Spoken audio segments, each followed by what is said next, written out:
Γεια σας και καλώς ήλθατε στο euronews. Η ενταξιακή προοπτική όλων των υποψηφίων κρατών των Δυτικών Βαλκανίων εξαρτάται από τις μεταρρυθμίσεις που υλοποιούν και από τον πλήρη σεβασμό του διεθνούς δικαίου, του κράτους δικαίου και του ευρωπαϊκού κεκτημένου. Το γεωπολιτικό παράθυρο που έχει ανοίξει η εισβολή της Ρωσίας στην Ουκρανία πρέπει να αξιοποιηθεί, υποστηρίζουν αυτές οι χώρες καθώς και αρκετά κράτη-μέλη. Για την έναρξη των ενταξιακών διαπραγματεύσεων της Βοσνίας-Ερζεγοβίνης συζητούμε με τον Geostrategic, υφυπουργό Εξωτερικών της χώρας. The European Commission last week recommended that Bosnia and Herzegovina start accession talks, with Commission President Ursula von der Leyen saying the country has made impressive steps. For some analysts, however, the step was a surprise since the country's recent EU enlargement report called for more progress. Is your country ready for accession talks? Thank you very much for having me. Yes, Bosnia and Herzegovina is ready for the accession talks, especially having in mind that for close to 21 years, Bosnia and Herzegovina has the European perspective.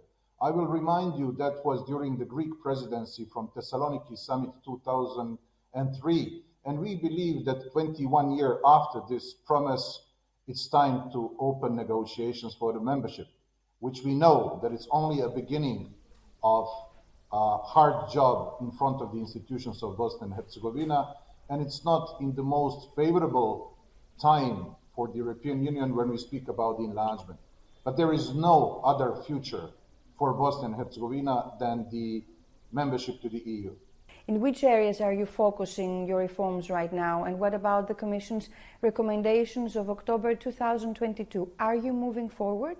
The focus of this Council of Ministers, by the words of the President of the Commission, Ursula von der Leyen, said that this Council of Ministers made a progress which is comparable for the past decade. But the focus is on the rule of law and this envelope of the fundamental rights, which we all know that all the negotiations are starting and finishing. We have to make additional effort in order to amend the electoral law in Bosnia and Herzegovina, and a couple of issues regarding to the law on courts.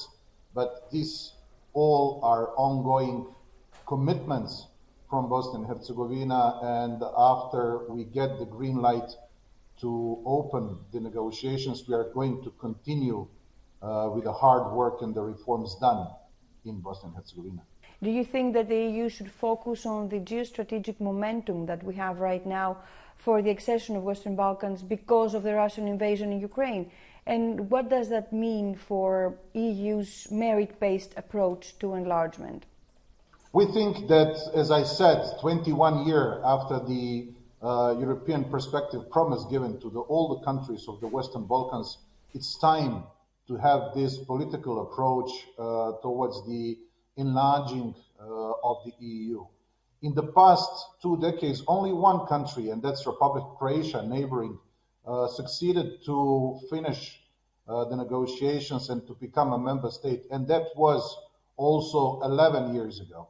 We believe that the ongoing Russian aggression to Ukraine will give political prudence within the European Union, but also waken up us all in the Western Balkans, including Bosnia and Herzegovina, to seize this historic momentum and push the entire region towards the EU. Because when you see geographically, Western Balkans is a kitchen garden of the European Union. Why do you think it's urgent for the countries of the Western Balkans to enter the European Union? We have to push towards the EU and more deeply in roots the values of the EU within the region, because third countries, regions or ideologies are trying to take the space which is opened by, not having concrete enlargement steps of the EU.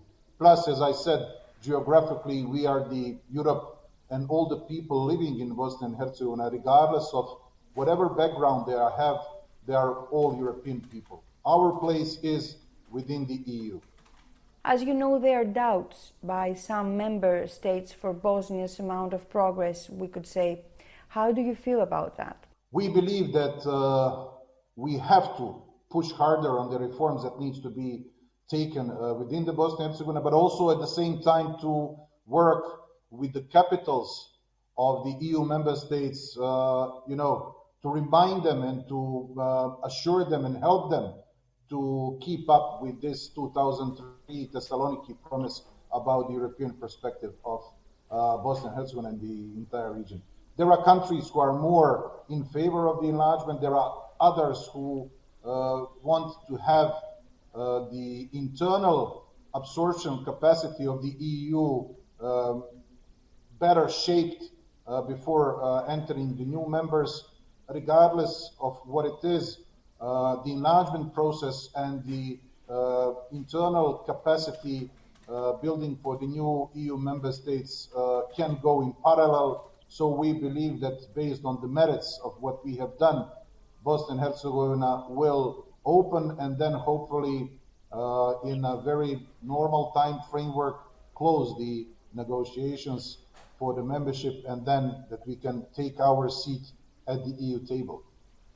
Is there enough consensus inside your country for the reforms that are required for the accession in both entities?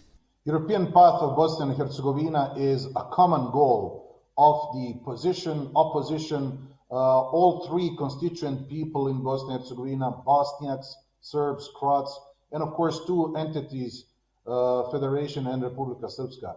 This is something which is uniting us, and this is something where we are all jointly pushing, because all the different levels of the governance in Bosnia and Herzegovina have the constitutional authorities that needs to take the necessary reforms in order to make us closer to the EU.